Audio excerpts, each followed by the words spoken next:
यह कहानी यौन क्षमता में अक्षम एक पति और हवस से भरी उसकी पत्नी की कहानी। औरत ने अपनी कामुकता की आग को बुझाने के लिए किस हद तक जाती है। कहानी में आपको भरपूर कामुकता, सस्पेंस, थ्रिलर देखने को मिलेगा। तो चलिए कहानी को शुरू करते हैं।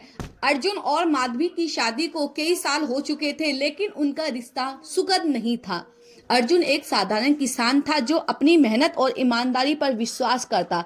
वही माधवी महत्वाकांक्षी और अपने इच्छा की पूर्ति के लिए किसी भी हद तक जाने को तैयार थी। उनकी शादी में प्यार की जगह अब औपचारिकता और ठंडेपन ने ले ली थी। अर्जुन की यौन क्षमता में कमी के कारण माधवी लंबे समय से असंतुष्ट थी। राजा रघुनाथ राज्य के सबसे शक्तिशाली और आकर्षण व्यक्ति, लेकिन उनकी नजर लंबे समय से माधवी पर थी। एक दिन जब अर्जुन खेतों में काम करने गया था, तब माधवी और रघुनाथ अकेले मिले। रघुनाथ ने माधवी की कमजोरी और उसकी इच्छाओं को समझ लिया था। वह धीरे धीरे उसकी नजदीकियां बढ़ाने लगा। माधवी, जो अर्जुन के ठंडे व्यवहार से पहले ही परेशान थी, रघुनाथ की बातों में आ गई। उसकी मर्दानगी और सत्ता ने माधवी को आकर्षित किया। दोनों के बीच जल्द ही एक गुप्त और शारीरिक संबंध शुरू हो गया। माधवी अब अर्जुन के प्रति और भी कठोर हो गई। अर्जुन एक दिन जंगल के रास्ते से गांव लौट रहा था। रास्ता सुनसान और भयानक है। घना जंगल, पक्षियों की डरावनी आवाज और अचानक बहने वाली ठंडी हवा माहौल को रहस्यमय बना देती है। तभी मधुर आग की हल्की चमक दिखाई देती है। वह धीरे धीरे उस ओर बढ़ता है। जब वह वहां पहुंचता है तो तीन रहस्यमय अजनबी जो साधु जैसे दिखते हैं उसे घूर रहे होते हैं। उनके चेहरे पर अजीब मुस्कान है और उनकी आंखों में कुछ ऐसा है जो अर्जुन को असहज कर देता है। पहला साधु कहता है, तुम बहादुर हो अर्जुन, पर क्या तुम्हारे भीतर राजा बनने का साहस है? दूसरा साधु जोड़ता है, और तुम्हारे भाग्य तुम्हें राजा बनाएगा, लेकिन उसकी कीमत चुकानी पड़ेगी। तीसरा साधु सबसे रहस्यमय आवाज में कहता है, सत्ता के सिंहासन के लिए खून की नदी से गुजरना होगा। अर्जुन डर और आश्चर्य के बीच फंसा हुआ है। वह उनसे पूछता है, तुम कौन हो और मुझे यह सब क्यों बता रहे हो? कहते हैं, यह तुमको अपने आप पता चलेगा। और वे धीरे धीरे धुएं में बदल जाते हैं और गायब हो जाते हैं। अर्जुन परेशान और उलझन में अपनी राह पर आगे बढ़ता है, लेकिन उनके शब्द उसके दिमाग में गूंजते रहते हैं। अर्जुन गांव लौटता है, लेकिन वह बेचैन है। साधुओं की भविष्यवाणी उसके दिमाग में बार बार गूंजती रहती है। वह इस बारे में अपनी पत्नी से बात करने का फैसला करता है। उसकी पत्नी और जो तेज राह में महत्वाकांक्षी है।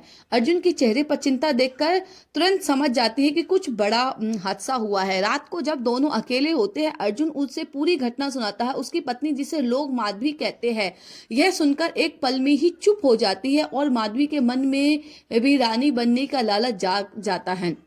माधवी को यह भी पता है कि रानी बनने के बाद वह अपनी प्यास किसी से भी बुझा सकती है। माधवी, अगर यह सच है तो यह तुम्हारे लिए एक मौका है। अर्जुन, राजा बनने का सपना तो हर किसी का होता है, लेकिन यह मौका किस्मत वालों को मिलता है। सत्ता में सही और गलत नहीं होता।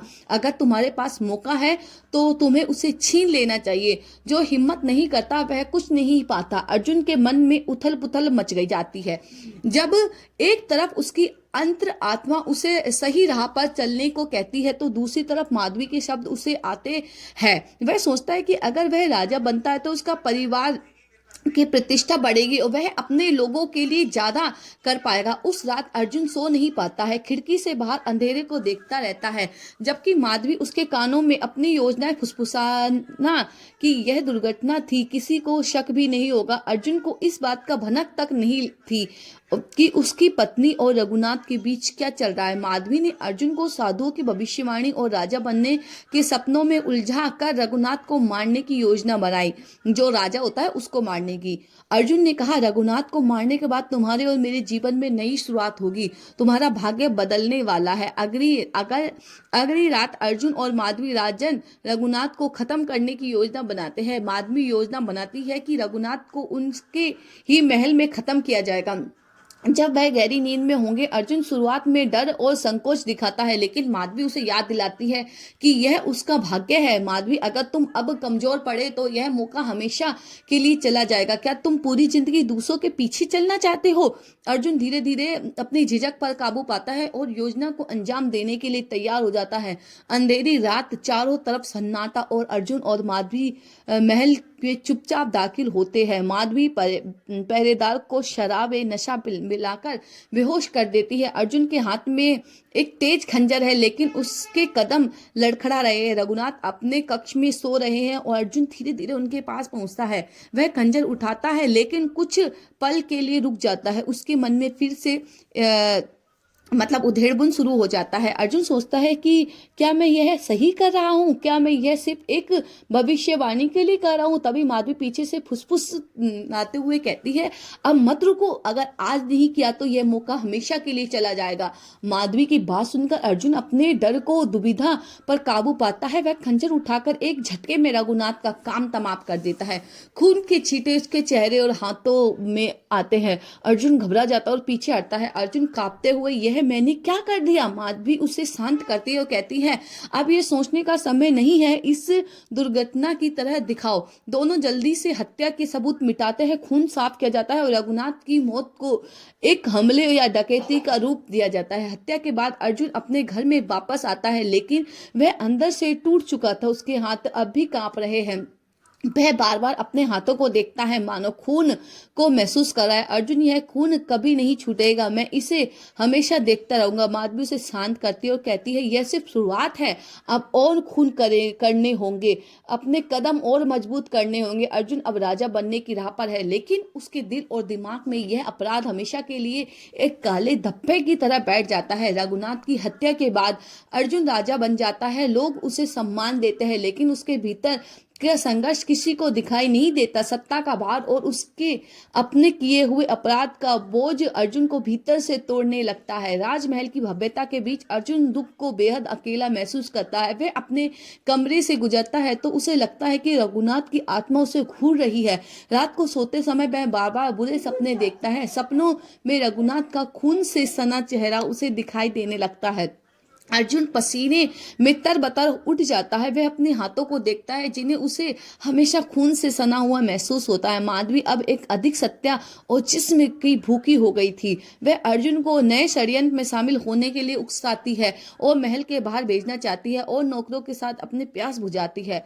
माधवी, तुम अब राजा हो, लेकिन तुम्हें अपनी जगह बनाए रखने के लिए और कदम उठाने होंगे। जो लोग तुम्हारे खिलाफ खड़े हो सकते हैं, उन्हें खत्म करना होगा। अर्जुन, जो पहले ही अपराध के बोझ में ग्रस्त था, अब और हत्याओं के विचार से डरने लगता है। लेकिन माधवी की बातें उसे बार बार मजबूत करती है। अर्जुन का अपराध बोझ धीरे धीरे उसे पागलपन की ओर ले जाता है। एक रात वह अकेला महल में गलियारों में टहल रहा होता है। जब उसे लगता है कि किसी ने उसका नाम पुकारा, वह पीछे मुड़कर देखता है, लेकिन वहां कोई नहीं था।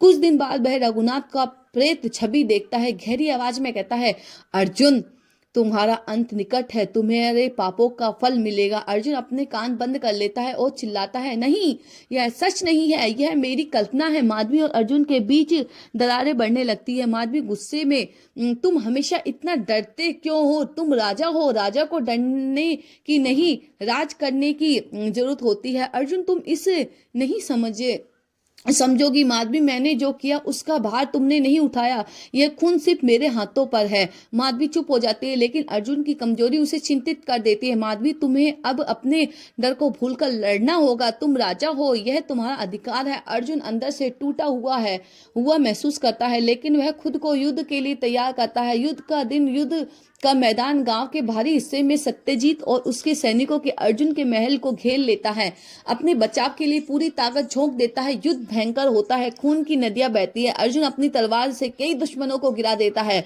लेकिन हर हत्या के साथ उसका अपराध बोझ और बढ़ता है जाता है। उसे ऐसा महसूस होता है कि हर दुश्मन के चेहरे में उसकी झलक रही है। अर्जुन मन ही मन में, क्या यह सब मेरे पापों का फल है? क्या मैं इस युद्ध को जीत भी लूं तो चैन से जी पाऊंगा? आखिरकार अर्जुन और सत्यजीत का सामना होता है। सत्यजीत उसे हत्या के लिए चुनौती देता है, यानी कि दूसरा राजा होता है जो। सत्यजीत, तुमने हमारे राजा को धोखा दिया है, उनकी हत्या की, अब तुम्हारा अंत निकट है। अर्जुन क्रोध में भरकर तलवार उठाता है और कहता है, क्या तुमको पता है तुम्हारे राजा ने मेरी पत्नी के साथ सोता था और मुझे यह सब देखकर भी अनदेखा करना पड़ता था। अगर मैं अकेले होता तो राजा को नहीं मार पाता, इसलिए मैं झूठी कहानी बनाकर अपनी पत्नी को रानी बनाने का सपना दिखाकर दोनों मिलकर राजा को मार डाला। अब दोनों के बीच भीषण युद्ध होता है। सत्यजीत तेज और चतुर है, लेकिन अर्जुन की ताकत और कौशल अद्भुत है।